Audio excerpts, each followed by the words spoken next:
Ahora sí, ya comenzamos con todo. Les doy la bienvenida a los últimos que se vienen integrando. Vamos a comenzar con el tema de las ecuaciones en derivadas parciales.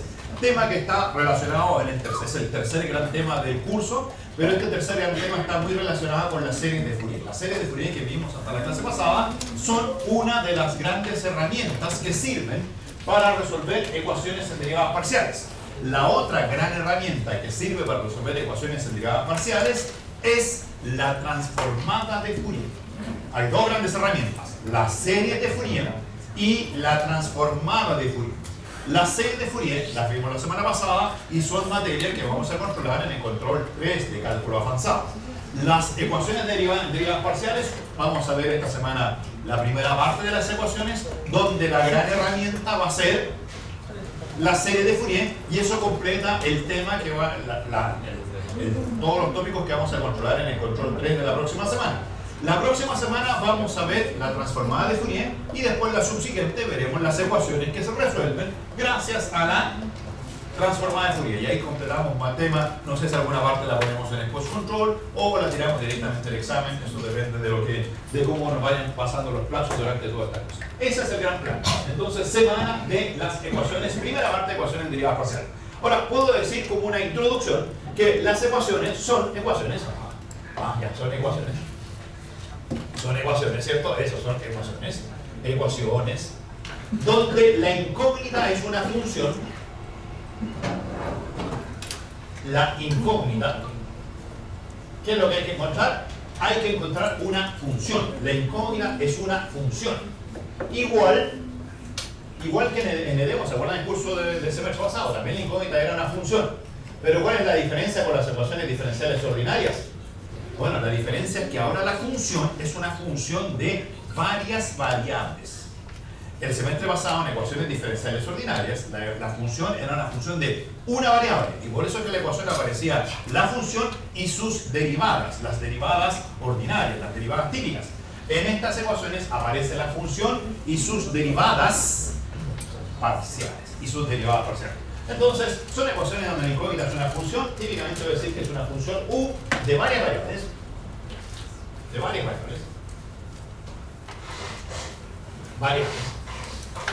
¿Dónde aparecen? Bueno, puede aparecer realmente donde aparecen las derivadas parciales de la función.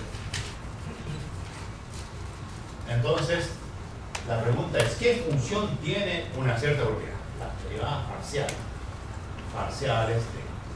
Por ejemplo, ya si quieren una ecuación así como cualquiera, una ecuación donde aparezca du a de x1 más de 2u a de x1 de x2 más du a de x3 al cuadrado, ¿cierto?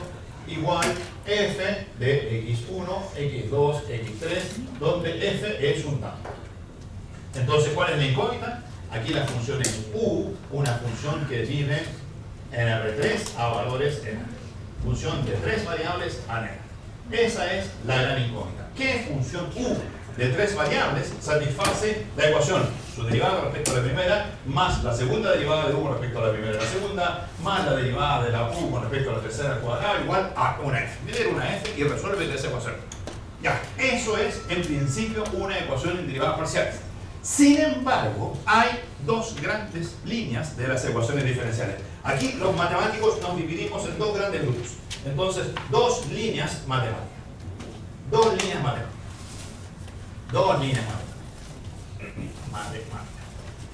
¿Por qué? Porque hay una línea matemática en la cual dicen cualquier ecuación que se me ocurra es ecuación en derivada parcial. La ecuación puede ser cualquier cosa. La ecuación puede ser cualquiera. La que se me ocurra. Una función de dos variables, tal que la derivada con respecto a x, más la derivada con respecto a y, más la segunda derivada con respecto a x, ¿cierto? Más la tercera derivada, no sé, con respecto a y, más lo que se me ocurra. Se me ocurren ecuaciones así, al azar. Esa es una línea matemática. Hay gente que dice, me dan una ecuación cualquiera y a mí me interesaría estudiar esa ecuación cualquiera. La línea que sigue esa, los matemáticos que siguen esa línea son los famosos matemáticos puros. Los que de alguna forma quieren resolver cualquier cosa tenga o no tenga aplicación. En cambio, la otra línea, que es la que seguimos en la facultad y se sigue en muchas partes en las escuelas de ingeniería, es la línea de las ecuaciones diferenciales derivadas parciales aplicadas. No cualquier ecuación se estudia, sino que solo aquellas ecuaciones que corresponden a un cierto modelo físico, que corresponde a una cierta realidad que queremos resolver. Hay un problema físico, un problema mecánico, un problema de ingeniería que queremos resolver. Ese problema se modela con ecuaciones en derivadas parciales. Esas ecuaciones son las que nos interesan. Entonces, solo se estudian, la segunda línea, solo se estudian ecuaciones en derivadas parciales que tengan alguna aplicación.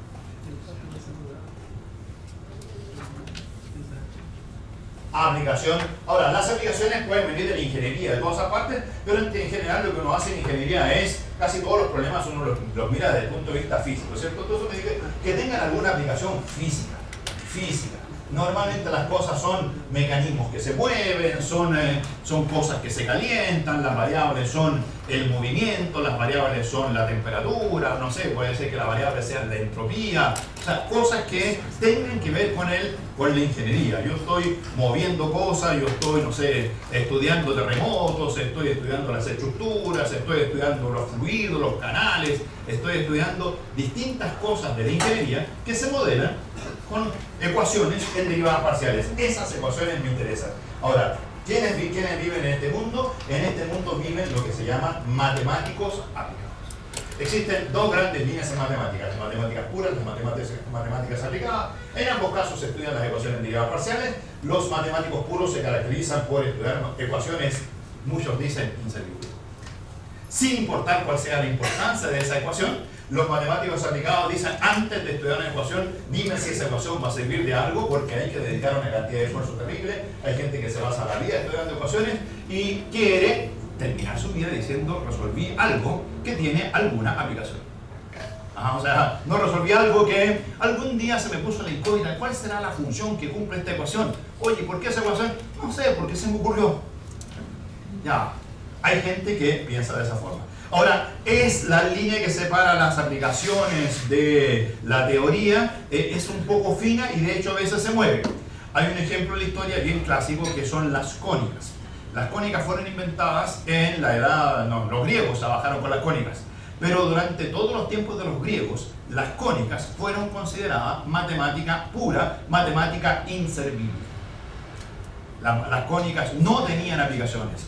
Hasta que, siglos más tarde, vino Kepler estudiando el movimiento de los planetas y se dio cuenta de que el movimiento de los planetas correspondía a cónicas, las elipsis, incluso los cometas, las parábolas.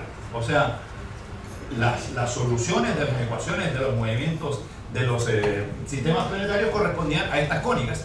Y a partir de ese instante, las cónicas pasaron a ser parte del mundo de las matemáticas aplicadas. Antes eran matemáticas abstractas. Así que usted puede mirar a un matemático abstracto y le puede decir, ¿qué ecuación estás estudiando? Tal ecuación. ¿Y para qué sirve? No tengo idea. Pero a lo mejor, siglos más tarde, le van a decir, oye, tu ecuación que en realidad no tenías idea para qué sirve, es la ecuación fundamental que permite implementar los viajes a través del tiempo.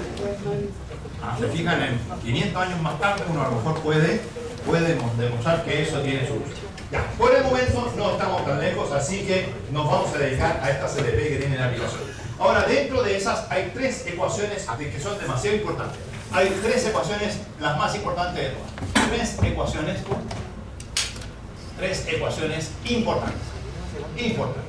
De hecho, son las otras se parecen a estas ecuaciones importantes con algunas variaciones. Estas tres ecuaciones tienen las grandes variaciones de las EDEs.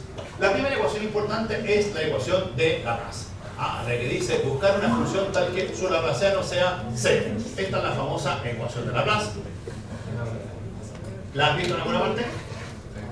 En el electromagnetismo, ¿cierto? Ecuación de Laplace, donde uno busca un campo eléctrico. Los campos eléctricos son, uno busca el potencial, la divergencia del campo eléctrico tiene que ser 0. Como el campo eléctrico es el gradiente de alguien, entonces hay que encontrar una función tal que su laplaciano sea 0. Donde está el laplaciano significa que la función mu depende de varias variables y aparece la segunda derivada de u con respecto a x1, la segunda derivada de u con respecto a x2 y depende de la dimensión que estén. Si están en R2 es todo lo que ocurre, si están en R3 puede aparecer la segunda derivada con respecto a x3 al cuadrado e incluso uno puede hasta hacer matemáticas abstractas dentro de las aplicaciones. Si bien esto ya estamos dentro del mundo de la LDP con aplicaciones, uno no puede pensar que en mi matemática de aplicaciones estudio hasta la segunda derivada de u con respecto a xn al cuadrado igual 0. Le puse un signo menos delante, ya el signo menos delante lo pueden eliminar. Ahora, muchas veces cuando uno estudia esta ecuación conviene ponerle el signo menos delante porque se logra demostrar que el operador aquel es un operador definido negativo. Y cuando uno le pone el signo menos, es un operador que es definido positivo y a uno siempre le gustan las cosas que son positivas. O sea, si uno quisiera resolver un problema en R, A por X igual B, le gustaría que la constante A fuera positiva. Si uno resuelve un problema matricial, A por X igual B, donde A es una matriz, le gusta mucho que la matriz sea una matriz definida positiva. Y en realidad cuando uno intenta resolver esta ecuación en forma numérica, normalmente estas ecuaciones se representan por matrices. Si no ponen el signo menos, hay matrices. Si ponen el signo menos, hay matrices. Pero mágicamente con el signo menos, las matrices que resultan son definidas positivas. El laplaciano tiene algo detrás, entonces los matemáticos normalmente le ponen al laplaciano un signo menos. Ahora, obviamente ese es el mismo problema.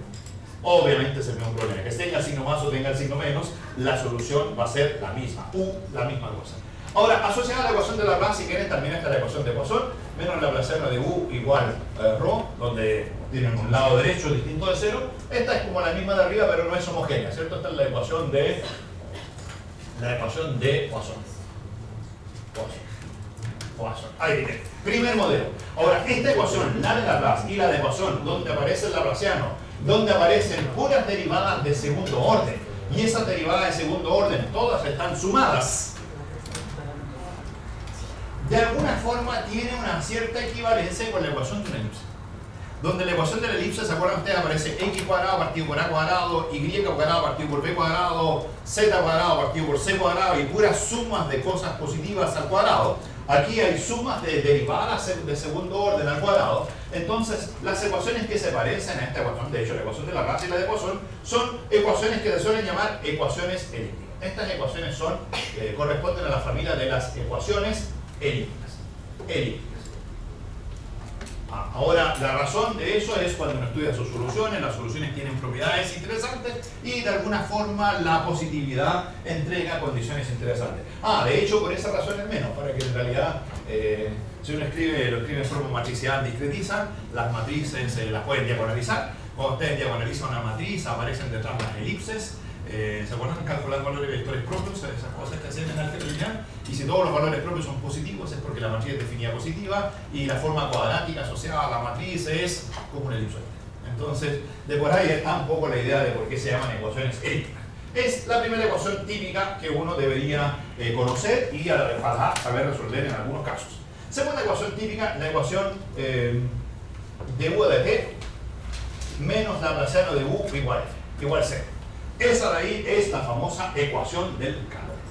¿Qué diferencia tiene con la de arriba? Bueno, que ahora la incógnita no es una incógnita que solo tenga derivadas espaciales. Uno separa las derivadas espaciales de la derivada temporal. Hay dos variables, bueno, dos familias de variables. Esta se llama ecuación del calor. Ahora, si quieren, esta es la que estudiaba Fourier. De hecho, algunas le llaman ecuación de Fourier también. Porque Fourier, justamente con sus series, con sus transformadas, lo que intentaba siempre resolver era la ecuación del calor.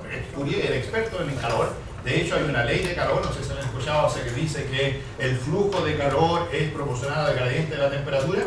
De hecho, el flujo de calor es proporcional a menos el gradiente de temperatura. O sea, donde los flujos de calor van de las zonas calientes a las zonas frías. El gradiente va de la zona fría a la zona caliente. Esas leyes se llaman leyes de Fourier. Fourier está metido detrás de la ecuación del calor y detrás de la deducción de esta ecuación está esa ley de Fourier. Ahora, respecto de la de arriba, la función u ahora es una función que depende de x1, x2, eventualmente hasta xn, por eso aparece el laplaciano, pero también depende de un parámetro adicional llamado t, que típicamente uno piensa que es el tiempo.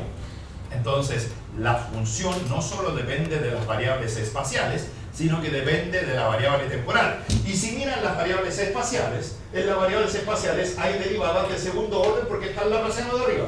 Puras derivadas de segundo orden. Si no hubiese derivada temporal, esa sería una ecuación elíptica.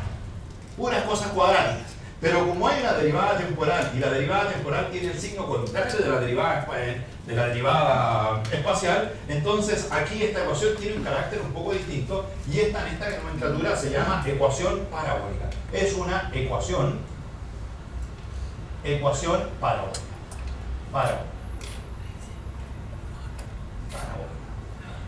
No sé si ven ahí que esto es de grado 1 respecto de las derivadas temporales de grado 1 y las derivadas espaciales son de grado 2. De alguna forma se ve como la ecuación de la parábola, y igual x cuadrado.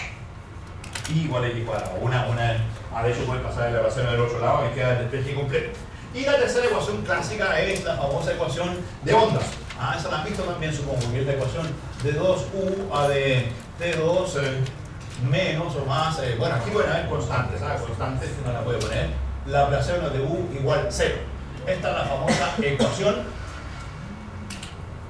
de ondas.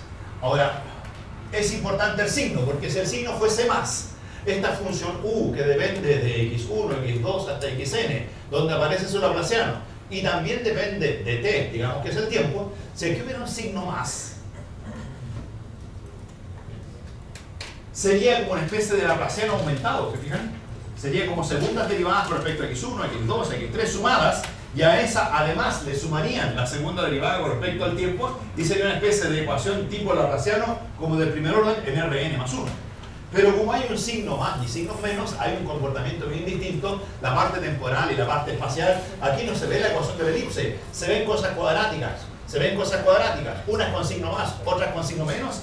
Entonces esa ecuación no es elíptica, esa ecuación no es parabólica, esa ecuación es, llamémosle nombre, es cierto, es como que son las tres ecuaciones, los tres ciclos, están las cónicas detrás de todo esto, obviamente. Esta es una típica ecuación hiperbólica, es una ecuación hiperbólica.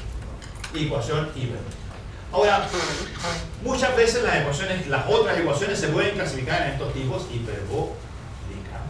Y otras veces, bajo ciertas condiciones, las soluciones tienen carácter parabólico, bajo ciertas condiciones las soluciones tienen carácter hiperbólico. En el caso de las ecuaciones hiperbólicas se llama ecuación de ondas porque se puede demostrar que existen funciones que se mueven, que se van desplazando a lo largo del dominio. En cambio, en la ecuación del calor, las funciones no se desplazan a lo largo del dominio, las funciones tienden a desmoronarse. Cuando las funciones están concentradas, si uno quiere resolver la ecuación del calor en la pieza, y por ejemplo en la pieza pone aquí un bloque de hielo que tiene una temperatura muy negativa, lo que tiende a ser la solución de la ecuación del calor no es que ese hielo se empieza a desplazar a lo largo de la pieza, sino que lo que ocurre con ese hielo es que se empieza a derretir, ¿cierto? Y la temperatura que era negativa empieza a subir, y normalmente los comportamientos de las ecuaciones del calor son de ese estilo. Aparecen funciones que inicialmente tienen partes donde son grandes, partes donde son chicas, y lo que atiende el sistema al final es a que las partes grandes tienden a ser más chicas y las partes chicas tienden a ser más grandes, y es una ecuación donde empiezan a aparecer soluciones tipo promedios. La ecuación del calor tiene unas propiedades de tipo promedio. En cambio, la ecuación de ondas tiene propiedades de tipo desplazamiento en el espacio. Si hay una función que inicialmente es grande en una zona y chica en la otra, lo que ocurre típicamente es que la zona grande se propaga, la zona chica también, y se producen, por ejemplo, cosas como, uno dice ondas. No sé, en el agua han visto esas oscilaciones que se van propagando, han visto las olas. ¿Han viajado alguna vez a la playa? ¿Cierto? Ven las olas que viajan, no sé si hacen surf. Lo que hace el surfista, que lo que hace, se sube como en la cresta de la ola y trata de mantenerse lo máximo posible en esa zona, porque esa ola se desplaza a lo largo del tiempo. Seguramente la ecuación que describe el movimiento de las olas del mar es una ecuación de tipo hiperbólica. Las ecuaciones parabólicas tienen un comportamiento más bien de desmoronamiento, y las ecuaciones elípticas son donde no hay tiempo. Es una ecuación como más estática. Aquí no hay esa idea de que las cosas evolucionan. Aquí evolucionan de una forma y evolucionan de otra. Ahora, obviamente existen problemas más complicados. Por ejemplo, hay problemas cuando usted estudia los contaminantes que se mueven en la atmósfera. No sé si han visto que los contaminantes salen de las chimeneas y se empiezan, bueno, cuando hay incendios típicos que muestran por las noticias, y uno ve que el humo avanza. Entonces cuando uno ve que el humo avanza, dice, ahí estoy viendo el carácter hiperbólico de la ecuación, de que las cosas empiezan a moverse. Las concentraciones grandes que estaban en cierta zona se van desplazando en otras direcciones. Pero también se suele ver ese mismo humo que empieza a hincharse. Las zonas más negras, después de un rato ya no son tan negras. Es como el desmoronamiento, es como el descongelamiento de ese hielo. Entonces, a veces las soluciones, las ecuaciones tienen carácter combinados entre hiperbólicos y parabólicos. Hay desmoronamientos y hay traslaciones. Estas de aquí son los tres modelos más sencillos de ver. ¿Duda? Eso de la elíptica es lo mismo que la función armónica. Esta, claro, las funciones que vimos, ¿te acuerdas? En las de variable compleja se satisfacían la Laplaciano de igual 0, pero en variable compleja eran solo dos variables, en R2. Una forma de encontrar funciones que tengan Laplaciano igual 0 es buscar funciones armónicas. La parte real y la parte imaginaria de funciones armónicas eran de Laplaciano. ¿Sí? ¿Se acuerdan de eso? Sí, hay conexiones entre toda la parte de la variable. Ya, entonces de todas estas ecuaciones yo les quiero ver un ejemplo clásico. Es ese ejemplo que seguramente no va a ser el mismo que en la otra sección, porque de los tres tipos de ecuaciones les voy a ver un ejemplo que corresponde al tipo 1, tipo 2 o tipo 3. Les voy a ver un ejemplo que corresponde al tipo 3, la ecuación de ondas en una cuerda. De hecho, a lo mejor esa ecuación hasta la han manipulado un poco, ¿no? ¿Han hecho un curso de ondas? ¿Hicieron un curso de física moderna? ¿Estudian ondas viajeras a lo largo de cuerdas? ¿Estudian la ecuación de una cuerda? ¿Han visto la ecuación de una cuerda? ¿Han deducido la ecuación de una cuerda? Ya, bueno. Ahora, en principio uno puede que sí, puede que no. Algunos sabrán un poco de esto, otros sabrán menos. La idea es que todos, a partir de ahora, tenemos que saber lo mismo.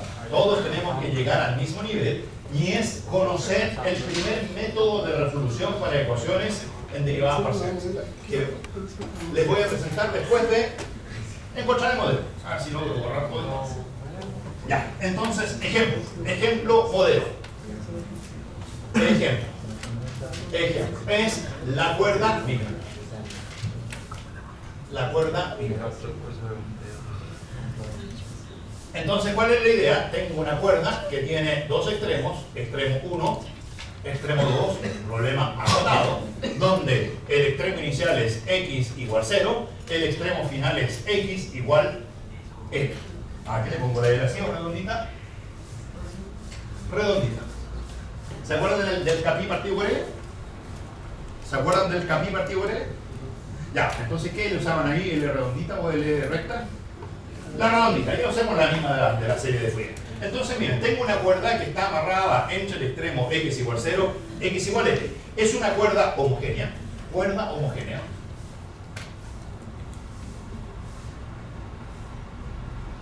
Homogénea, que tiene una densidad de masa, que tiene densidad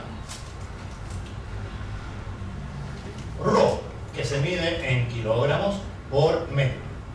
Por unidad de largo. O sea, si usted toma un trocito de 1 metro de cuerda, tiene una cierta masa, 2 metros tiene el doble, etc. O sea, la masa de la cuerda se calcula multiplicando la densidad por el largo.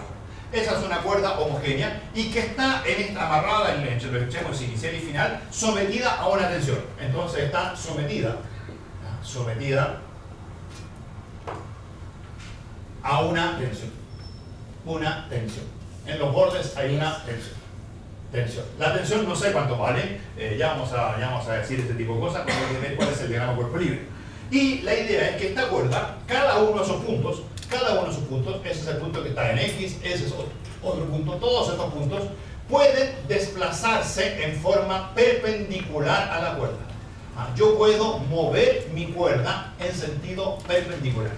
Ahora alguien puede decir, ¿cómo es posible que la cuerda está tensa y yo la pueda mover en forma perpendicular? Ya, si tienen una visión rápida de a qué se parece eso, eso se parece a las cuerdas de un instrumento musical. Por ejemplo, un instrumento musical más conocido, la guitarra. O sea, en una guitarra usted tiene una cuerda. No sé si alguien anda con una guitarra. ¿Tiene una guitarra? Si alguien tuviese una guitarra sería simpático, podríamos hacer algunos experimentos físicos después. Pero uno tiene la cuerda tensa, pero no el hecho de que esté tensa la cuerda significa que no se puede mover. Se puede mover en forma transversal, no mucho, porque si la mueven demasiado la cuerda tiene que estirarse, sino justamente los bordes impiden que se mueva. Entonces uno siempre supone que la cuerda se puede mover poco y ese desplazamiento vertical lo voy a llamar U, que depende de X y depende de T. Cada punto de mi cuerda se puede mover una cierta cantidad perpendicular para un cierto instante. En un cierto instante, por ejemplo, la cuerda podría tener esa forma. ¿Se fijan? Ahí está el U en un cierto instante. Y en otro, otra forma. La forma U de X no solo depende de X, depende del tiempo. La cuerda está oscilando, la cuerda está vibrando. Por eso se llama cuerda vibrante. Uno la mueve y la deja. Y luego empieza, no sé, se empiezan a producir ahí. ¿A qué se empiezan a producir? La ecuación de onda, ¿cierto? Se empiezan a producir ondas, de hecho. Ya, ahí toda la imaginación que tengan pueden usar para poder describir la cuerda. Entonces veamos cuál es la ecuación. La ecuación de la cuerda vibrante se obtiene haciendo un diagrama de cuerpo libre. Es un problema estático. Diagrama de cuerpo libre. Diagrama de cuerpo libre. Ahora, en todo esto vamos a suponer que no hay gravedad. Que no hay gravedad. G igual 0. O sea, si usted quiere, mi cuerda oscila y todo este plano, si hubiera gravedad, la gravedad apunta en sentido perpendicular, que no me interesa. O de alguna forma también uno puede decir que voy a despreciar la gravedad. Ahora, si son muy afinados con las guitarras, a lo mejor van a decir, no, en realidad también quiero ver cuál es el efecto de la gravedad, pero posiblemente la gravedad, como es constante, simplemente produzca un corrimiento. Ustedes saben que los resortes, ¿qué hacen los resortes de la gravedad? Hace que la posición de equilibrio baje, pero después cuando uno empieza a mover las partículas en un resorte, oscilan en torno de ese nuevo punto de equilibrio, que era la misma oscilación que tenían en torno del largo natural, donde no había gravedad. O sea, cuando hay problemas elásticos en la gravedad, de alguna forma no podría uno pensar que no es tan importante. Ya, entonces para hacer el diagrama de cuerpo libre, ¿qué voy a hacer? Voy a trozar la cuerda. Voy a considerar la zona que va entre X1 y X2. ¿Qué les parece? Una zona que va entre X1 y X2, voy a hacer el diagrama de cuerpo libre de esa zona. Voy a decir, miren, ahí está U igual a 0. Voy a pensar en mi diagrama de cuerpo libre que todo es positivo, en realidad U puede ser positivo o negativo. Voy a decir que parte aquí en un punto X1, termina en un punto X2. En el punto X1 la cuerda tiene una cierta pendiente. Para mi diagrama de cuerpo libre voy a suponer que esa pendiente es positiva, pero podría ser negativa. Y en el extremo final tiene otra pendiente, digamos que ese es el punto X2. Y todo eso es U para distintos valores de... Esa es la función U de X. ¿La ven? ¿Cuánto vale la pendiente de esa curva? U'. Pero como U depende de X y T, la pendiente de la curva es de U a de X. De U a de X. Ya, entonces, ¿cuáles son las fuerzas? Dije que no había gravedad. Bueno, en realidad la única fuerza que hay aquí es la fuerza tensión de la cuerda. Aquí hay una tensión en el punto X2 que actúa en la dirección de la cuerda. Si esto aquí formaba un ángulo θ, digamos que ese ángulo es θ en el punto X2. Ese ángulo θ no es constante, ¿se fijan? Ahí el ángulo θ es muy grande. En este punto aquí el ángulo θ vale 0. Aquí el ángulo θ es negativo, 0. O sea, en distintas partes ese ángulo es diferente. Pero como estoy considerando todo ese trozo de cuerda, la única fuerza que me importa es la tensión en el extremo final. En el extremo final la tensión es T de X2 y actúa en la dirección θ de X2. Ahora, la tangente de θ vale de U a de X. ¿Se acuerdan ustedes? En un ángulo cualquiera, la tangente del ángulo es la pendiente y eso es la derivada. Ya, ¿y cuál es la otra fuerza? Acá, la tensión. ¿Aquí cuánto vale la tensión? Bueno, aquí la tensión vale T de X1. No sé si T de X1 es igual a T de X2. Son iguales las dos tensiones, T de X1 igual a T de X2. Bueno, ahí vamos a ver, o sea, el diagrama de cuerpo libre debería decir todo eso. Y esta tiene un ángulo que aquí se mide el θ2. Aquí se mide el ángulo θ de X1. Ahora, noten que lo medía es acá, pero en realidad como es ángulos opuestos por el vértice, es el mismo ángulo que está ahí. Este ángulo θ de aquí es el mismo ángulo del otro lado. Y cuando lo miro hacia la derecha, la tangente de θ es la derivada. Así que ese ángulo θ, no hay que ponerlo en 5 menos, o sea, no hay que pensar que ese ángulo es menos la derivada, ese ángulo es la derivada. ¿Ya? ¿Hay otra fuerza? No hay más fuerza. Entonces puedo decir que la suma de fuerzas tiene que ser igual a ¿cuánto? Masa por la aceleración. Ya, la suma de fuerzas igual masa por aceleración. Esa es la ecuación más conocida, ley de Newton.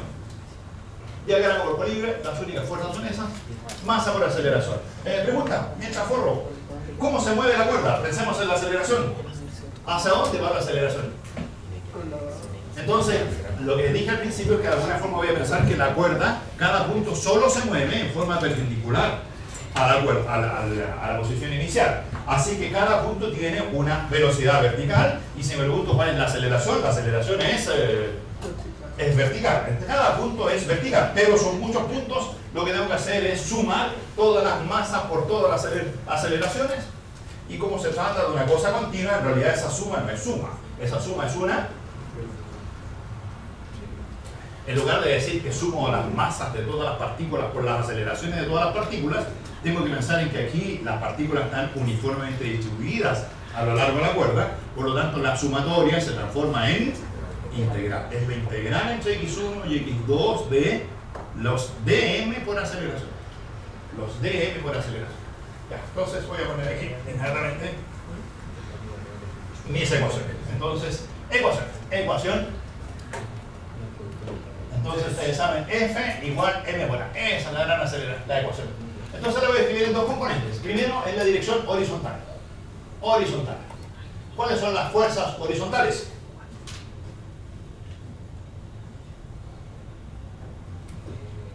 ¿Ven el t de x2? T de x2 multiplicado por coseno de teta. Coseno de teta en el punto x2 menos t de x1 multiplicado por el coseno del ángulo θ en el punto x1, y esa suma de fuerzas horizontales tiene que ser igual a la masa por la aceleración horizontal. Pero en este modelo la aceleración horizontal vale 0, solo se mueven las cosas en forma vertical.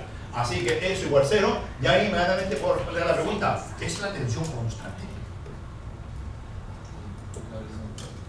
¿Es la tensión constante? No, en estricto rigor, cuando hay desplazamientos verticales la tensión varía. Y lo que es constante es, ¿qué es lo que es igual en x2 con x1? Eso significa ser constante. Lo que es igual en x2 y en x1 es la proyección de la tensión horizontal. La tensión por el coseno del ángulo, esa cosa es constante. O sea, puedo decir aquí, la tensión en x2 multiplicado por el coseno de θ en x2, eso tiene que ser igual a la tensión en x1 multiplicado por el coseno de θ en x1. Y como esto lo hice para todo x1 y todo x2, puedo decir que en realidad la tensión en cualquier parte t de x multiplicado por el coseno de θ en ese punto x, todos valen lo mismo, y eso es una constante que puedo llamar t sub h, la tensión horizontal a la cual está sometida la cuerda. Y esa tensión horizontal la generan los bordes x igual 0 y x igual 0. Esa es la ecuación horizontal. Y después viene la ecuación vertical. Esa es la más interesante. La vertical. ¿Qué dice la vertical? ¿Cuáles son las fuerzas verticales? Veo un t de x2, pero ese t de x2 multiplicado por ahora seno de θ. Seno de θ. Seno de θ en x2. Después veo un t de x1 con signo negativo, menos t de x1 multiplicado por el seno de θ en x1. Ahí está la suma de fuerzas. ¿Alguna otra fuerza? No hay más fuerza, y eso tiene que ser igual a la masa por la aceleración, que es la integral entre x1 y x2 de la densidad ρ multiplicado por la aceleración, que es la segunda derivada de mi función u con respecto a t. Esa es la aceleración, y eso se integra con respecto a t. La velocidad es la derivada con respecto al tiempo. La aceleración es la segunda derivada con respecto al tiempo. U representa el desplazamiento. El u depende de x y depende de t. En la aceleración me interesa solo la derivada con respecto al tiempo. Para cada x, cada punto x tiene su aceleración. Ese punto x se mueve con una cierta aceleración. Sube, baja, hace cosas raras de aquí. Ese punto x hace cosas raras. Cada punto x tiene movimiento vertical. Sube, baja y entonces acelera. Tiene velocidad positiva, velocidad negativa, etc. Ya. Así se calcula la aceleración. Bien, ¿cómo hago con eso para eliminar la integral? Bueno, vale, dos posibilidades. Posibilidad número uno, uno puede decir que esto es una integral.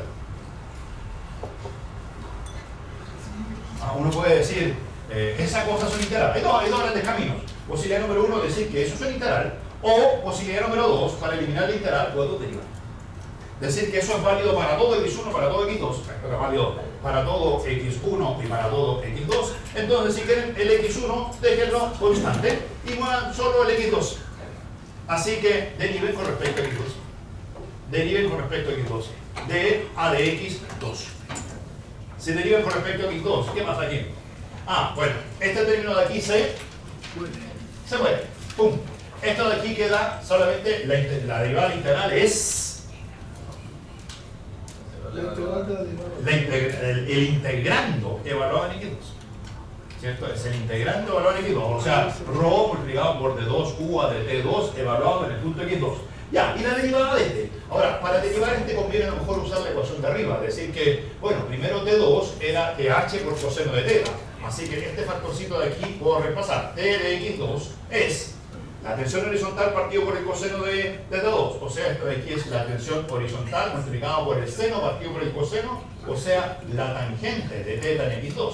Y la tangente en x2 es lo mismo que la tensión horizontal multiplicado por la tangente del ángulo, es la derivada con respecto a x.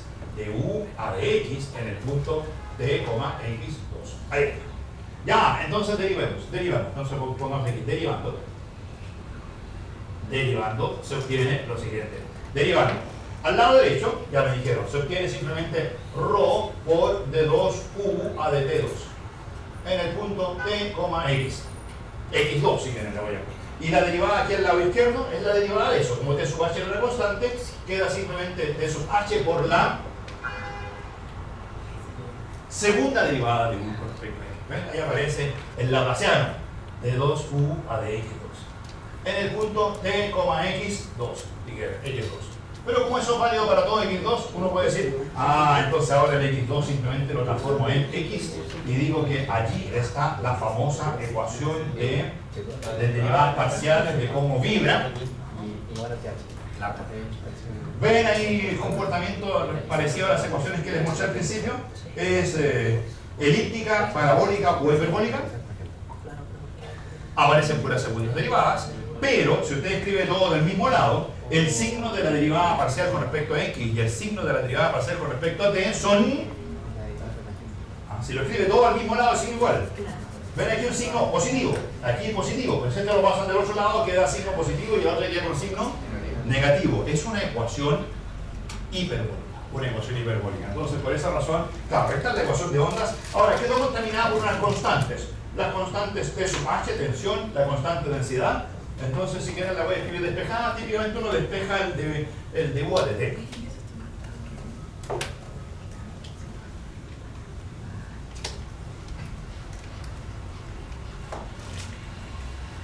Bueno, borré un poquito ahí. Entonces la ecuación es de 2u a de t2 igual a la tensión T horizontal partido por la densidad veces de 2u a de x2. Esa es la ecuación que tiene que ser cierta para todo t mayor que 0, para todo x que vive en el abierto 0L. No voy a poner el cerrado 0L porque siempre sé que las funciones que tienen por dominio 0L son derivables en el interior. Entonces uno escribe típicamente la ecuación en derivadas parciales en el interior del dominio. Si la función es una función definida para todo t mayor o igual que 0, la derivada vive en t mayor estricto que 0. Así que uno escribe la ecuación en el abierto t positivo, x vive entre 0 y L. Ahí vemos el dibujo de qué significa eso. Pero, además, podemos ver que en el dibujo hay unas condiciones extras. La cuerda no es solamente una cosa que oscile libremente en el espacio. De hecho, mi diagrama cuerpo libre solamente considero un trozo de cuerda. En mi diagrama cuerpo libre nunca supe lo que pasaba en x igual 0. En mi diagrama cuerpo libre nunca supe lo que pasaba en x igual a f. Y en el problema que quiero resolver, yo sé lo que pasa en x igual 0. ¿Qué pasa en x igual 0? La cuerda está amarrada. ¿Cuánto vale u en x igual 0? 0. ¿Qué pasa en x igual a L? U vale siempre 0. La cuerda está bien amarrada en el extremo inicial y el extremo final. Esas cosas en la ecuación en derivada parcial se llaman las condiciones de borde de la ecuación en derivada parcial. La ecuación en derivadas parciales es una ecuación que se cumple en un intervalo De hecho, es en un rectángulo porque la variable x vive entre 0 y L. Y el tiempo vive entre 0 e infinito. Si ustedes miran las dos variables, eso es... Les hago un dibujito aquí de cuál es el dominio. El dominio son la variable x, vive aquí, y la variable tiempo. Esas son las dos variables. La variable L vive entre 0, x vive entre 0 y L. Ahí está mi dominio. Y el tiempo vive entre 0 y infinito. ¿Cuál es el dominio en el cual se escribe la ecuación? Ese es el dominio. Ese es el dominio. Es una ecuación que tiene una función de dos variables. El espacio y el tiempo. ¿Les parece? Ya. Entonces, claro, la pregunta es ¿qué pasa en los bordes del dominio? Entonces, ¿qué pasa en x igual 0? ¿Qué pasa en x igual L? Lo que pasa en x igual 0 y en x igual L se llaman las condiciones de borde. El comportamiento, voy a poner aquí, el comportamiento. El comportamiento de la función u en x igual 0 y en x igual L se llama condiciones de borde. ¿Y qué puedo decir en este problema? En este problema puedo decir que hay dos condiciones de borde. La primera condición dice que u para todo t, ¿qué variable le puse primero? ¿La t o la x? La t. U en t, 0, esa vale 0 para todo t. La condición de borde en el extremo izquierdo. La segunda condición en el extremo derecho es que u para todo t en x igual L vale 0 para todo t. Las condiciones de borde. De hecho, aquí en el dibujito, ¿dónde están esas condiciones de borde? ¿Las ven aquí? Aquí, en esa zona, u igual 0. En esta zona, u igual 0. Ahora van a decir, oye, se me raro el dibujo. No, lo que va más arriba es el tiempo. La cuerda está aquí. La cuerda, después pueden decir, en otro instante, no sé, tiene otra forma. La cuerda en otro instante tiene, no sé, cualquier forma. La cuerda en distintos instantes tiene distintas formas, pero siempre en el extremo izquierdo y en el extremo derecho, siempre u vale 0. ¿Cómo se llaman esas condiciones? Se llaman condiciones de borde. Uno hace la diferencia entre lo que es el espacio y lo que es el tiempo. Eso es en el espacio, x igual 0, espacio, x igual L. Este es un problema acotado en espacio. Pero no es acotado en tiempo. Es un problema acotado en espacio, pero no acotado en tiempo. Como el estudio de la evolución de la cuerda para todo t, para todo t positivo. Entonces, otra cosa que hay que hacer es preguntarse que este conjunto tiene más bordes. Aquí también tiene un borde, pero ese borde ¿a qué corresponde? ¿Qué hay aquí? ¿Qué coordenadas? X, t. X es cualquiera, y ahí t igual 0. Entonces, para complementar la ecuación, también hay que decir lo que pasa en ese instante. Pero eso no se llama condición de borde. Porque esa variable no es la variable espacial. Uno habla de bordes en las cosas físicas, que tienen largo, que tienen ancho. Eso se llama condición inicial. Lo que ocurre en t igual 0 se le llama condición inicial, no condición de borde. Ahora, un matemático puro, ¿qué diría? Un matemático puro diría, este es un problema que vive en R2, donde R2 es un conjunto raro, y en ese conjunto todo x igual 0 es un borde, x igual L es un borde, t igual 0 es un borde. Y dirían que están con puras condiciones de borde. Pero ahí hay una pequeña distinción entre el matemático puro y el matemático aplicado, que es amigo del ingeniero. O enemigo del ingeniero, no sé, bueno. El matemático aplicado, ¿cierto? El que es amigo del ingeniero. Entonces el matemático aplicado habla de condiciones de borde y habla de condiciones iniciales. Ahora, ojo, que las condiciones de borde eran dos. Las condiciones iniciales, como es un problema... ¿por qué las condiciones de borde tienen que ser dos? Bueno, tienen que haber dos condiciones de borde, porque si usted mira la variable espacial, aparecen segundas derivadas. Y cuando aparecen segundas derivadas, según recuerdo mi curso de ecuaciones diferenciales ordinarias. ¿Se acuerdan de ecuaciones diferenciales ordinarias? Cuando uno tenía una ecuación diferencial ordinaria de segundo orden, requería dos condiciones. Bueno, si era un problema de evolución, decía, le quiero saber cuánto vale la función en 0 y cuánto vale su derivada. Dos condiciones. Aquí estoy hablando de, le quiero cuánto vale la función en 0 y cuánto vale la función en L. Dos condiciones de borde. En tiempo también requiero dos condiciones. Pero como solo hay condición inicial, Lo que requiero para el tiempo son las condiciones iniciales de posición y de velocidad. ¿Cuánto vale la posición inicial y cuánto vale la velocidad inicial de la cuerda? Entonces, ya, el comportamiento es ya. Lo que ocurre en el instante t igual 0. En el instante inicial, ¿se fijan? T igual 0, debemos conocer la posición de la cuerda. Bueno, de hecho es muy simpático. Si usted en el instante t igual 0 dice que la cuerda estaba en u igual 0 y dice que la velocidad era u' igual 0, la solución es media trivial. La solución es que la cuerda va a permanecer siempre en 0 para todos. Miren, dicen, ¿qué función cumple eso? La función 0. La función 0 tiene derivada 0, derivada 0, la ecuación se satisface perfectamente. Y además, en x igual 0, la función vale 0. En x igual L, la función vale 0. En t igual 0, la función vale 0. La derivada vale 0. Fantástico, he resuelto el problema. Entonces, claro, la posición y la velocidad inicial son bien importantes. En el instante inicial t igual 0 debemos conocer la posición y velocidad de la cuerda. ¿Sí? Una duda sobre las condiciones de borde. ¿Tiene que ser si es una constante o puede ser una función conocida? La condición de borde. La condición de borde, bueno, los problemas más elementales son una constante y de hecho la constante 0. Si las condiciones de borde son constantes distintas de 0, ya hay unas pequeñas complicaciones. Ahora, cuando las condiciones de borde no son constantes igual a 0, lo que uno tiende a hacer es pasarla restando. O sea, tomar la función u y a la función u restarle, ojalá la constante para que dé 0. Ahora, si no son la misma constante en 0 que en L, lo que uno hace es tomar la función u y le resta la recta que une los dos puntos inicial y final para que la incógnita ojalá valga 0 en 0 y valga 0 en L. Les voy a mostrar después que en mi método de solución el hecho de que valga 0 en 0 y que valga 0 en L es realmente importante. Si no valiese en 0, no voy a ser capaz de resolver el problema completamente.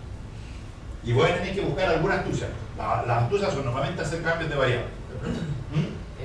Sería hablando como más un poco de las matemáticas puras, pero se podría dar el caso en que las condiciones de borde sean funciones conocidas. Sí, pero nuevamente hay que pensar en la aplicación. No sé si lo pensaste. Ya. Ahora, la aplicación, lo que suelen haber aplicaciones simpáticas, tal vez no son, por ejemplo, que el borde sea, estás pensando aquí, que hay como un oscilador que hace que esto aquí valga f de t. Ya, no sé, la aplicación me parece un poquito rara, pero lo más normal en la aplicación, de hecho la hace como que una guitarra fuera, estuviera conectada.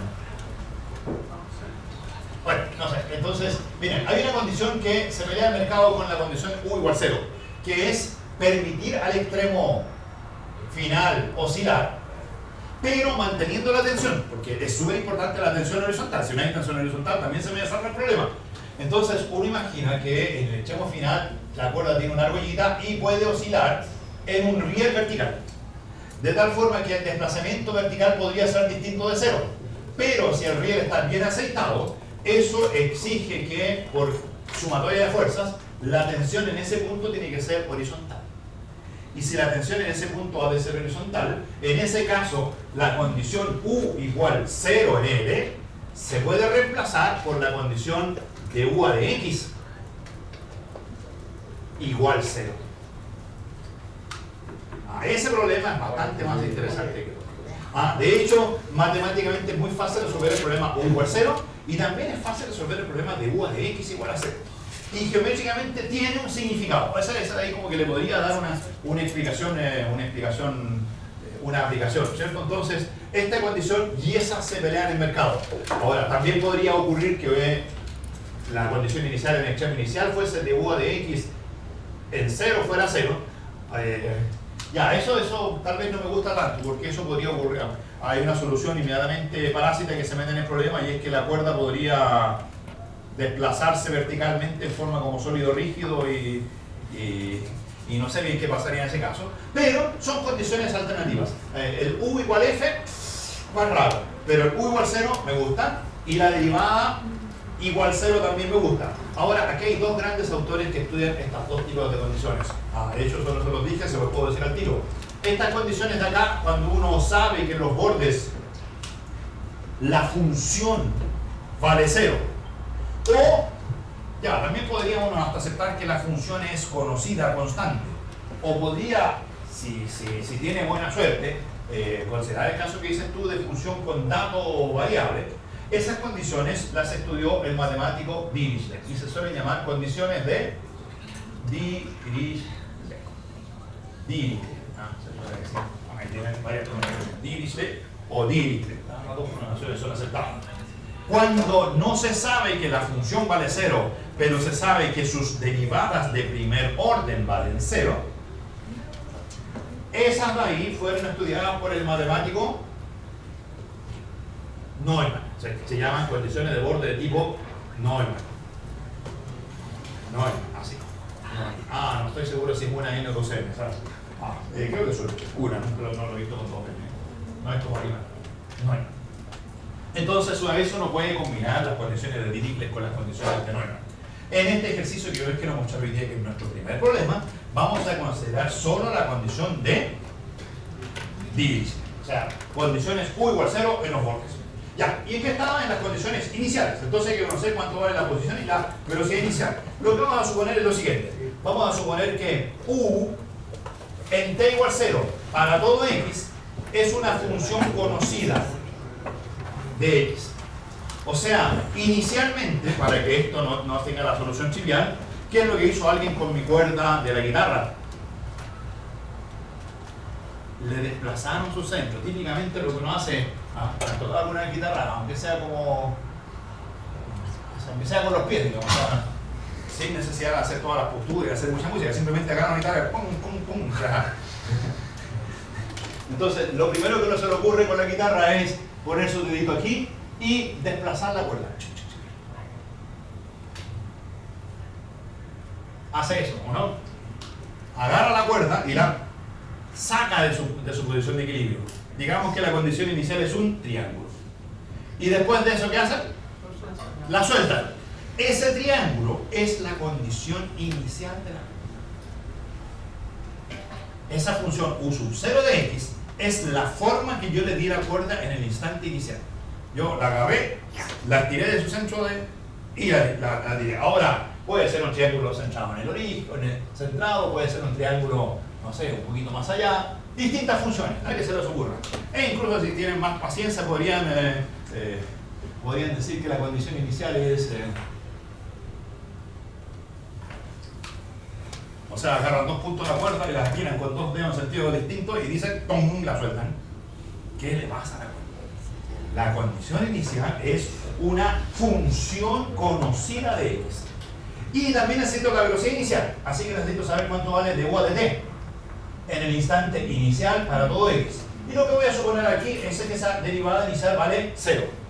Ahora, también podrían pensar en que esa derivada inicial a lo mejor fuese distinta de 0, pero eso creo que es más difícil.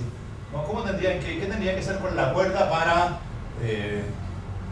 aplicarle un campo de velocidades iniciales? Digamos que ahí tiene una velocidad inicial y acá tiene velocidad 0. Entonces, bueno, a lo mejor ahí lo puse hacia arriba, podría haberlo puesto hacia abajo, una velocidad así, mira, que esa fuera la velocidad inicial. Bueno, tal vez lo que habría que hacer es imaginar que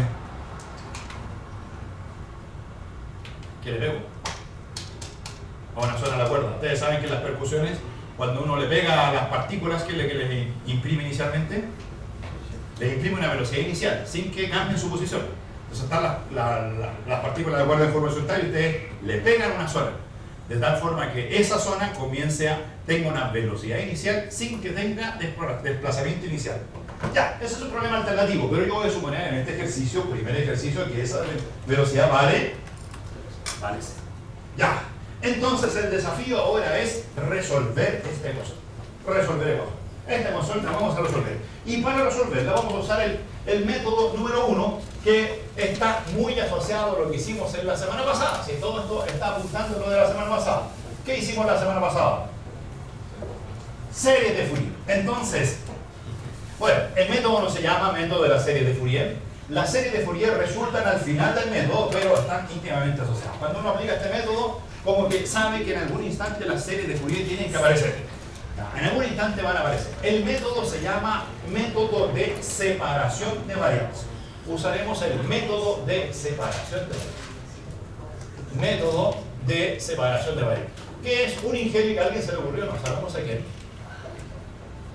Separación de variables. Cuando ustedes vean una prueba, ¿tienen alguna prueba alguna vez? De este tema, ¿cuándo hay prueba de esto? Próxima semana. Si usted en el enunciado la prueba dice, vean que dice, usa el método de separación de variables para resolver la siguiente ecuación, se refieren a lo que vamos a hacer a partir de ahora. A partir de ahora vamos a usar el método de separación de variables para resolver esa ecuación. Ahora, ojo, vamos a resolver la ecuación diferencial con las condiciones de borde y las condiciones iniciales. Toda, en realidad, la ecuación que tenemos, si la escribimos en una línea, escribimos en un solo bloque todo lo que hay que resolver. Hay que encontrar la función u, una función que depende del intervalo 0, infinito, cruz, 0, L. Esa es la función. Dos variables. El tiempo varía entre 0 e infinito. El x varía entre 0 y L. A valores en R. Hay que encontrar eso. Tal que, primera ecuación. Para todo t mayor que 0, para todo x en el abierto 0L, debe cumplirse que la segunda derivada de u con respecto a t2 debe ser igual a th partido por ρ veces la segunda derivada de u con respecto a x cuadrado. Pero además mi función tiene que cumplir lo siguiente. Para todo t mayor que 0, u de t, 0 tiene que ser 0 y u de t, l tiene que ser 0. Estas ecuaciones de la segunda línea se llaman condiciones de borde. Y también tiene que cumplir que para todo x entre 0 y L, u en el instante 0 para todo x vale u sub 0 de x y de u a de t en el instante 0 en cualquier punto de x tiene que ser 0. ¿Cómo se llama esta última línea? Las condiciones iniciales. El problema que hay que resolver es encontrar u, voy a poner aquí, tal que ahí, todo esto. Este es el problema que queremos resolver. Es un problema que tiene varias componentes. ¿Se fijan? Primera componente, una ecuación en derivadas parciales. Segunda componente, las condiciones de borde de dicha ecuación en derivadas parciales. Tercera componente, las condiciones iniciales de esa ecuación en derivadas parciales. Con todas esas componentes podemos intentar resolver el ejercicio. ¿Con qué método? Con el método de separación de variables. Y de hecho es el método de separación de variables combinado con la superposición. Superposición. Ahora, la superposición es por lo siguiente. Es porque si usted mira la ecuación diferencial, las derivadas son funciones lineales de la función u. Así que si usted encuentra dos soluciones, u y b, soluciones de la ecuación en derivadas parciales, la pura primera línea, la función alfa u más beta b también es solución de la ecuación. Porque ¿cuánto vale la segunda derivada con respecto a t de alfa u más beta b? La derivada la suma de las derivadas. La segunda derivada es la suma de las segundas derivadas. Así que eso simplemente vale alfa, la segunda derivada de u, más beta, la segunda derivada de b. El operador segunda derivada es lineal. El operador segunda derivada con respecto a x es lineal. Multiplicar por t partido por h es lineal. T partido por ρ. Así que si u y b son soluciones, alfa u más beta b también es solución de la primera ecuación. Esa es lineal. Las condiciones de borde. Si u y b son dos funciones que valen 0 en 0, ¿qué le pasa a alfa u más beta b? Si esa vale 0 y esa vale 0 en 0, ¿qué le pasa a la combinación lineal? Vale 0. Y si los dos valen 0 en L, la combinación lineal vale 0 en L. Hay una que no me gusta. ¿Cuál no me gusta? Le voy a poner ticket. Lineal. Hay una que no me gusta. Si la u inicialmente valía u sub 0 y la b inicialmente valía u sub 0, ¿qué pasa con la suma? La suma va a valer 2 veces u sub 0. Así que normalmente cuando uno hace esa cosa llamada combinaciones lineales, la superposición, esta ecuación la posterga. Dice, no, tú no, tú no, tú no. Los demás sí, tú no, tú no, tú no. O sea, en realidad esa la dejan para el final. Pero esta de aquí también me gusta. Porque si la función U tiene derivada temporal igual 0 y la función B tiene derivada temporal igual 0 en 0, ¿qué le pasa a alfa U más beta B? Todo lo que es 0. ¿Te fijas un poco la gracia de que todo valga 0? Que valga 0 en el borde, que valga 0 en el borde, que valga la derivada 0 en el instante t igual 0. ¿Qué me autoriza a hacer todos estos ceros que aparecen aquí? Hacer combinaciones lineales. ¿Quién me impide hacer combinaciones lineales? Esta condición de acá abajo. Entonces esta condición de acá abajo nos la deja simplemente para el final. O sea, uno trata de resolver todo lo demás usando la linealidad, usando combinaciones lineales y solo al final ataca esa parte que es no lineal. Ojo con eso, ¿por qué? Porque después se van a dar cuenta de que uno va atacando las ecuaciones, mira una, después mira la otra, y hay una especie de camino a seguir. Si uno hace el camino inverso, puede que no le funcione las piezas. No es totalmente conmutativo el método, entonces hay que tener un poquito de experiencia. La primera experiencia es dejar las cosas no lineales para el fin. Atacar las puras cosas lineales para el principio. Ya, entonces, ¿qué dice mi método de separación de variables? Dice, la función U que depende de t y de x, voy a suponer que es una función que depende de t multiplicado por una función que depende de x, producto de dos funciones. Es separar las variables. O sea, no es una función donde aparecen las variables mezcladas, sino que la variable t aparece de un lado, la variable x aparece del otro, y en realidad la relación entre las dos es multiplicar esas dos variables. Una expresión en t multiplicada por una expresión en x. Eso se llama separación de variables. Ahora, no siempre funciona. Funciona cuando los problemas son lineales como este. Uno rápidamente dice, ¿será posible? Entonces pregunta. Entonces, en lugar de encontrar u, habría que encontrar la función phi y la función psi. Esas son las nuevas incógnitas. ¿Qué tiene que cumplir toda esta función nueva? Bueno, las ecuaciones de allá. Las ecuaciones de allá. Vamos con la primera. ¿Cuál es la primera ecuación? La ecuación inicial es la más complicada. Hay que derivar con respecto a t. Si mi u es así, ¿cuánto vale la segunda derivada con respecto a t?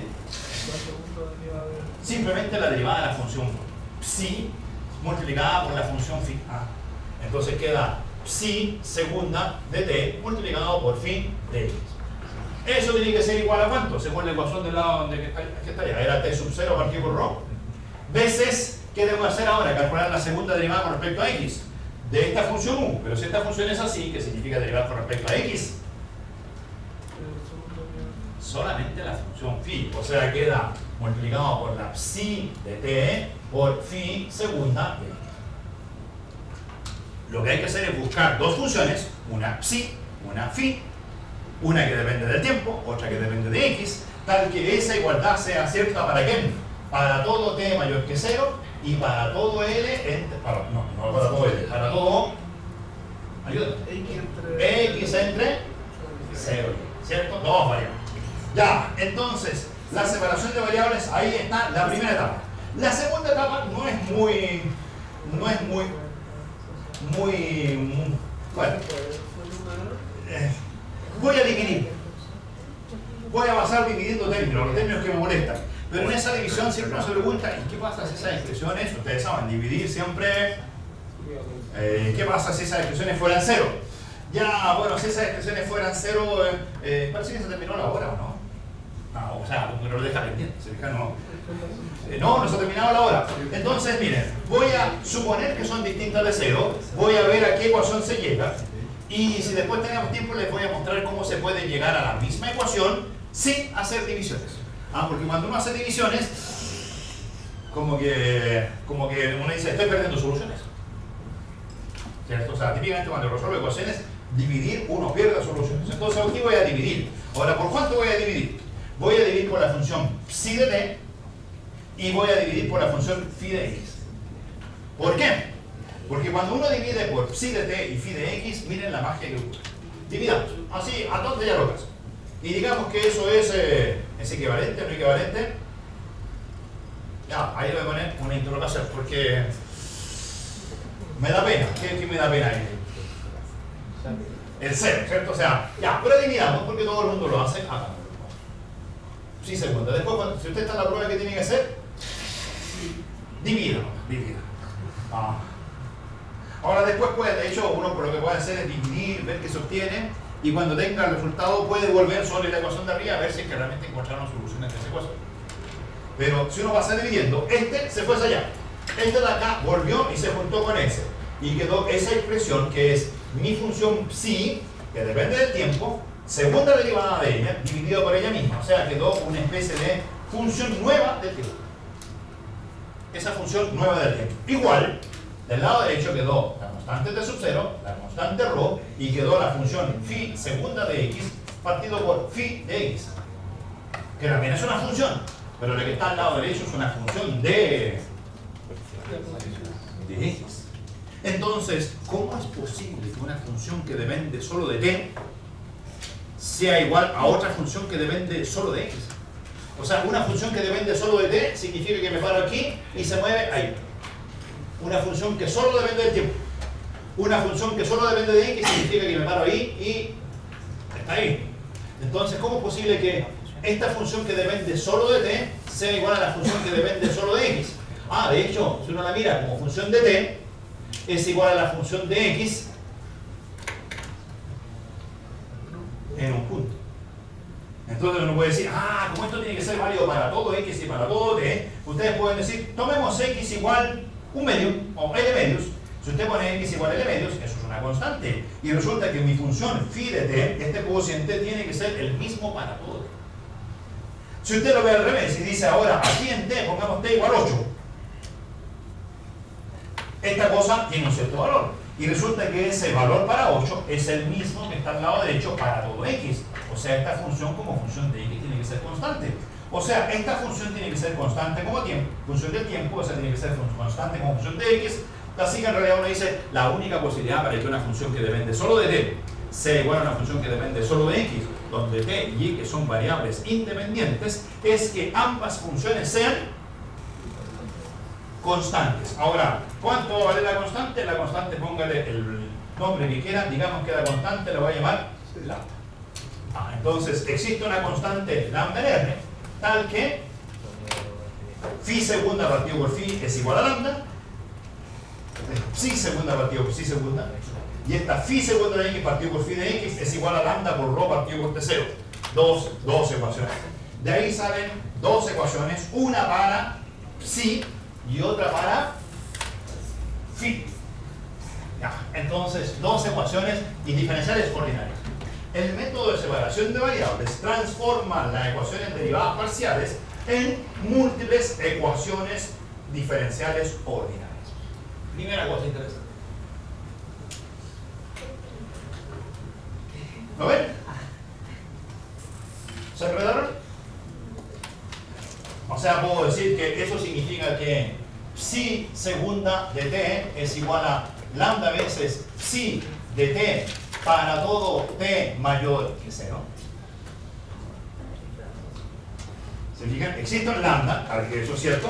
Y la segunda ecuación es que phi segunda de x tiene que ser igual a lambda, ya aparece la constante ρ, la constante t sub 0, ya todo eso metido dentro del mismo paquete, veces phi de x.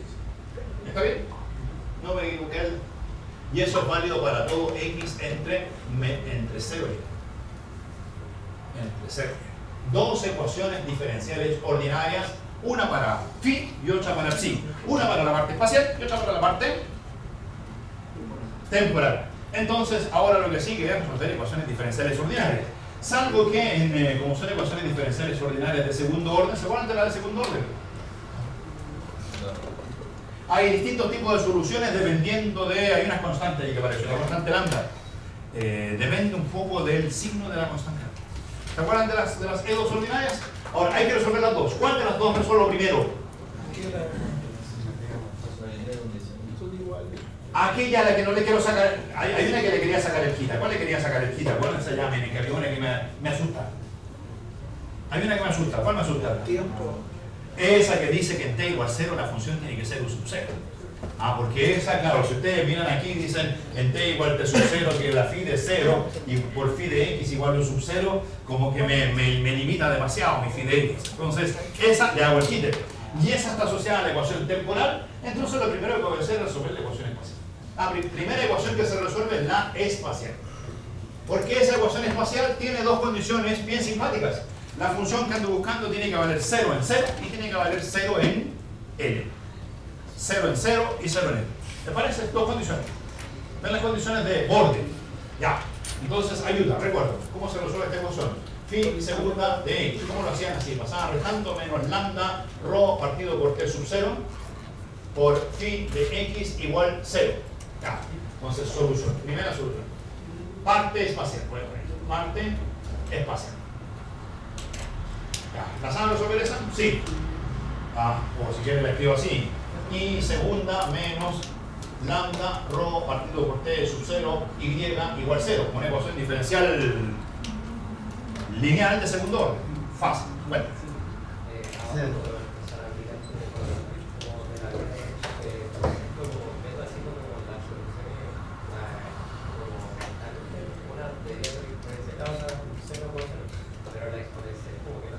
Vamos a intentarlo todo, ¿cierto? Hagamos todo ese razonamiento. Después uno cuando tiene más experiencia rápidamente descarta algunas.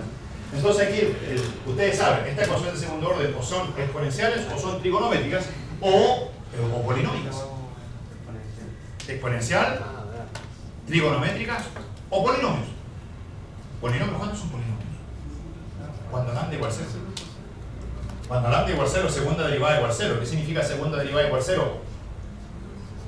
Hagamos ese caso primero. Entonces, no sé, yo solo sé que lambda vive en R. No sé cuál signo será, ni será lambda igual 0 o no. Entonces, primer caso, ¿qué pasaría si lambda fuera 0? Si lambda igual 0, la solución es phi de X igual A más B por X. La solución sería una recta. Las funciones que tienen segunda derivada igual 0 son las rectas, polinomio de grado 1. ¿Cierto? Y ahora a esa función le aplican las condiciones de borde. ¿Qué pasa con las condiciones de borde? ¿Cuáles son mis condiciones? Primero, ¿cuánto debería ser phi de 0? Condición de borde, ya dice, en 0. ¿Cuánto tiene que valer U? Tiene que valer 0. Pero resulta que aquí evaluando el 0, eso vale A. O sea, ¿quién tiene que ser 0? A. Conclusión, A vale 0. O sea, es una recta que parte del origen. Claro, porque tiene que partir en 0 en el origen. Y segunda condición, en el extremo B, en el extremo L, phi de L tiene que ser 0 también. Pero phi de L, ¿cuánto queda en este caso? Queda B por L, donde L es distinto de 0. Conclusión, ¿cómo tiene que ser la constante B? Tiene que ser también 0, claro, es una recta que parte en 0 y termina en 0. ¿Qué recta es la única que parte en 0 y termina en 0? La recta U igual 0, esa función no me interesa para nada. Solución trivial, ¿cierto? Implica B igual 0, B igual 0. O sea, si lambda igual 0, mi función sería phi de X igual 0. Y en realidad la función 0 no la quiero obtener, eso sería U igual 0 y sabemos que U igual 0 efectivamente es una solución, pero no va a calzar jamás con la condición inicial. Si la condición inicial fuera 0, ahí estaría esta solución. Yo quiero soluciones no trigales. Ya, lambda igual 0 no corre. Después viene el caso de las exponenciales y las trigonométricas. Partemos con la exponencial porque esa claramente tampoco va a servir. Porque las exponenciales que parten en 0 y terminan en 0 también son bien especiales. Ahora, para convencerse de que las exponenciales no funcionan, yo creo que es mejor trabajar no con las exponenciales.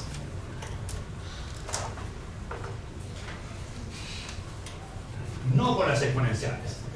¿Cuándo van a ser las exponenciales? Cuando esos lambda son positivos, ¿cierto? Si lambda positivo, entonces ese número lambda rho partido por T sub 0 típicamente se le llama, no sé, le voy a poner m cuadrado, una constante al cuadrado. Le voy a poner así, no le voy a poner omega porque no es la ecuación en tiempo, es la ecuación espacial. Entonces, como es la ecuación espacial, a esa constante, si lambda positivo, la llamo m cuadrado. Y en ese caso la solución es phi de x igual, la puedo escribir como exponencial de mx y exponencial de menos mx. Pero creo que es mejor trabajar con las funciones hiperbólicas, que es coseno hiperbólico y seno hiperbólico de mx. Ustedes saben que las exponenciales se escriben como combinación hiperbólica y la exponencial negativa como combinación hiperbólica. Es lo mismo trabajar con e a la x y a la menos x que con coseno hiperbólico y seno hiperbólico. Y es, creo que, más fácil poner las condiciones de borde con las hiperbólicas. Entonces me dice, entonces, a por coseno hiperbólico de mx más b por seno hiperbólico de mx. Entonces, primera condición de borde, phi phi de 0. Tiene que ser 0. Pero si usted reemplaza arriba phi de 0, eso es...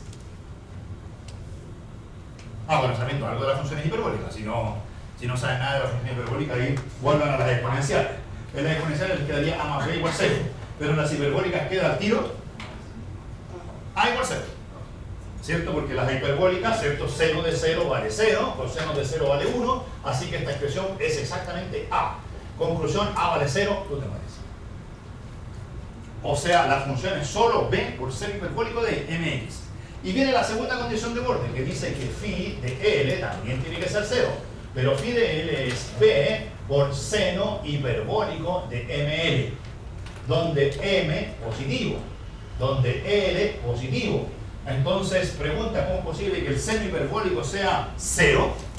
La respuesta, el seno hiperbólico nunca vale 0, como la función x cubo. Solo vale 0 en el origen. Entonces, ¿cómo se cumple esa ecuación? Con b igual 0. Eso implica b igual 0. O sea, esa otra parte se muere. Es decir, la única posible solución con lambda mayor que 0 es la solución trivial, la exponencial que parte en 0 y termina en 0. Así que esa no era ni lambda igual 0 ni lambda negativo. Bueno, ojalá que sea la última. ¿Cuál es la última? Lambda negativo. Si lambda negativo, la ecuación queda phi segunda de x más menos lambda por rho partido por t sub 0 phi de x igual 0. Entonces, aquí conviene llamarle m cuadrado. ¿A quién? A esta constante conviene llamarla m cuadrado, ¿cierto?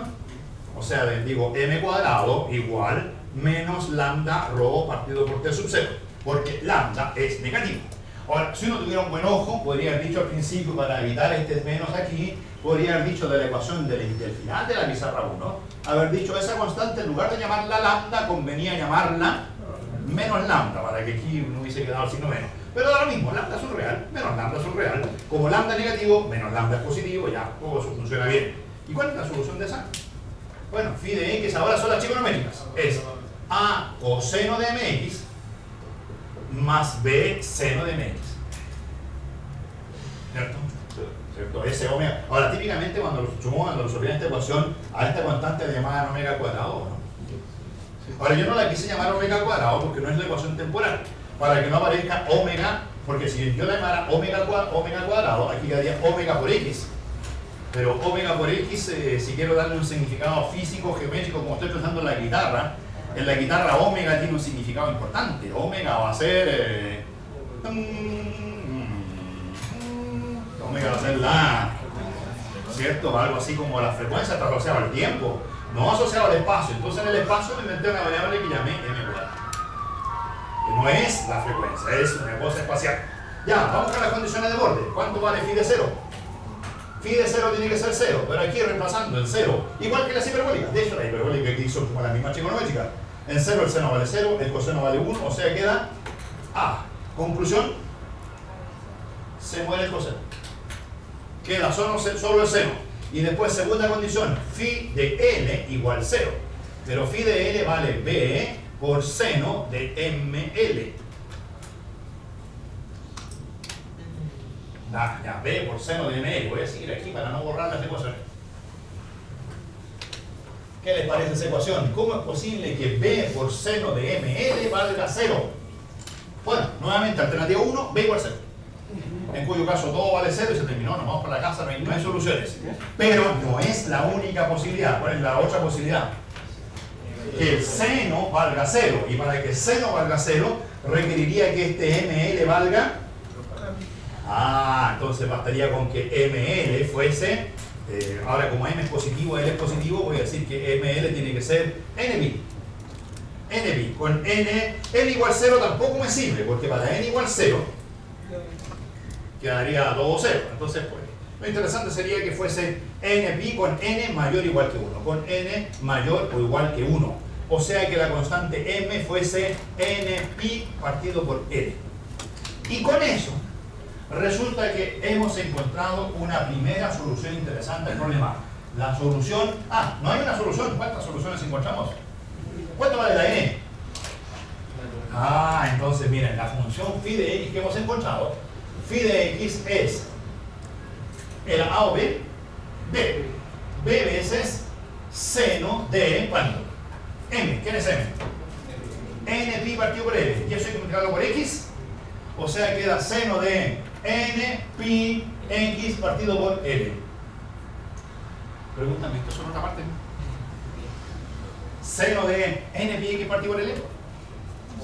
Ah, justo la función seno de N pi X partido por L. Claro, lo que pasa es que yo les conté un poco que la idea de Fourier era que Fourier no inventó las series porque sí. Fourier inventó las series porque gracias a ellas resolvía ecuaciones. Y cuando uno resuelve ecuaciones de este estilo, sale este factor N pi X partido por L que nosotros incorporamos astutamente en la serie de Fourier. ¿Se acuerdan que había una posibilidad de hacer serie de Fourier entre menos pi y pi? Y dijimos nosotros, no, la vamos a hacer entre menos L y L, porque eso es más general. Y eso nos obligó a acarrear a cada rato el término N pi X partido por L, que era hasta fastidioso, pero al final nos acostumbramos tanto a él que la mano se iba sola. N pi X partido por L. Es el mismo factor que aparece aquí. ¿Y cuánto vale N? Bueno, N puede ser 1, N puede ser 2, puede ser 3, etc. Cualquier número mayor o igual que 1. Es decir, no hemos encontrado una solución, hemos encontrado infinitas soluciones, las mismas de la base Fourier. Así que esta la vamos a llamar phi sub n. Phi sub n. Phi sub n.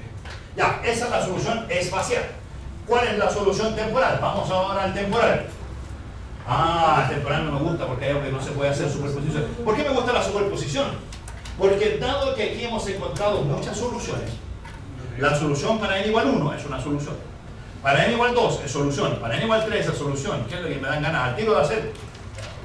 Sumarlas y así obtener la serie de Fourier. Y decir hago la serie de Fourier y con eso tengo una función más general. Y esa función más general capaz que cumpla todo lo que le falta. Ya, pero antes de hacer la suma, veamos qué pasa con el tiempo. En el tiempo tenía que resolver la ecuación. Entonces, ecuación temporal. Ecuación temporal. ¿Cómo están? ¿Muy cansados? Tienen 4 minutos. En 4 minutos más descansar.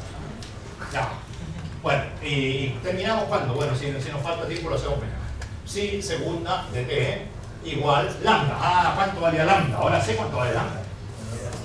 Lambda, ¿cuánto valía lambda?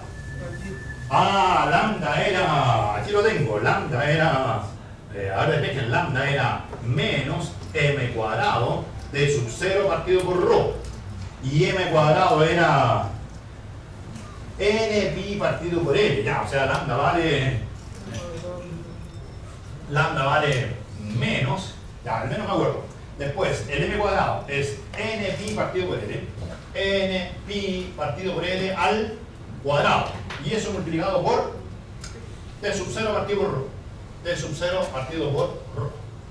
Ese era el lambda veces phi. Phi de pi. Ya, inmediatamente, obviamente no lo voy a escribir de nuevo, así que voy a decir que esto lo paso al otro lado y queda del otro lado como más. Eso igual 0. ¿Cuáles son las soluciones phi de t? Vamos a decir psi de t es a por coseno y más b por seno de. Aquí está el omega. Aquí está el omega. Este número que está aquí acompañando al phi cuadrado, ¿cómo lo van a llamar? Omega cuadrado. ¿Cierto? Entonces así queda coseno de omega t y seno de omega t. ¿Dónde? ¿Cuánto vale el omega? Ah, el omega vale raíz cuadrada. Raíz de 0 partido por rho. Multiplicado por n pi partido por l. Ese es el omega n, porque para cada n natural hay una frecuencia omega. Ahí están las frecuencias a las cuales vibra la cuerda. Ya, y la solución es phi de t, una función oscilatoria, coseno y coseno de omega t. Ahora, ¿puedo usar una condición de borde? Una condición inicial, creo que la condición 0 la puedo usar al tiro. La derivada, ¿cuánto vale? Si eso es phi, ¿cuánto vale su derivada? Si prima. Deriven. ¿Cuánto vale la velocidad? La derivada, vale, queda menos a omega seno de omega t más b omega por coseno de omega t. Y ahora me pregunto, ¿y cuánto vale este psi prima en 0? Bueno, psi prima en 0 tiene que ser 0. Todo lo que es 0 lo aprovecho al tiro. Y psi prima en 0, este se anula solo y queda b por w. B por omega. Conclusión, ¿quién tiene que ser 0? B. B tiene que ser 0, tú te mueres. Tú te mueres. O sea, la solución es psi de t igual eso que está ahí. Ya. Con nuestro método de separación de variables, hagamos un resumen. Ya, todo esto de aquí no sirvió, pero ya para esta no quiero.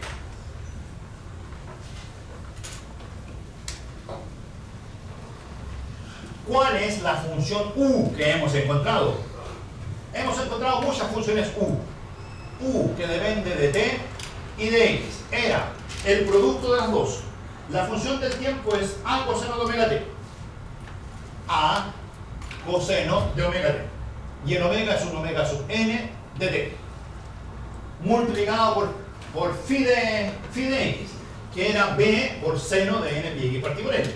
Ahora esa constante b que se multiplica la constante a, no tengo para qué poner a por b, en realidad digo que esas dos constantes multiplican una nueva constante que si quieren la puedo llamar a para no borrar más la pizarra. Entonces tengo a por coseno de omega t multiplicado por seno de n pi x partido por t. Ya, esa es mi solución. No es una solución, son n soluciones, una para cada natural. La constante a también puede depender de n. Y eso, cada una de esas funciones es solución de la ecuación, de la condición de borde y la condición inicial 0. La única condición que no hemos resuelto hoy día, la vamos a resolver mañana, es la condición inicial. Pero, no sé, está todo pintando para que ahora piensen en t igual 0. ¿Qué va a pasar en t igual 0? ¿Qué va a pasar en t igual 0? Ese coseno va a ser igual a 1. Va a sobrevivir el seno de n pi x partido por l por a n y vamos a querer que la condición inicial valga u sub 0. Ahora, si u sub 0 no es 0, el problema va a quedar trancado. Pero antes de usar esa condición, vamos a usar la superposición. Y vamos a decir que dado que esta es una solución, la sumatoria de estas cosas también es solución de las ecuaciones que hemos resuelto. Y la última condición no se la vamos a poner a la u sub n. La última condición se la vamos a imponer a la sumatoria. Y ahí va a aparecer la serie de Fourier igual a. Con eso calculamos las constantes a y se resuelve porque ¿les parece? Ya, no es tan corto, ¿o sí? O sí, podría haber sido más corto si hubiésemos ahorrado, como tú decías, algunas partes del cálculo, ¿cierto? Cuando decíamos lambda igual 0 no corre, lambda positivo tampoco, lambda negativo, pero sí equivocación. Ya, sería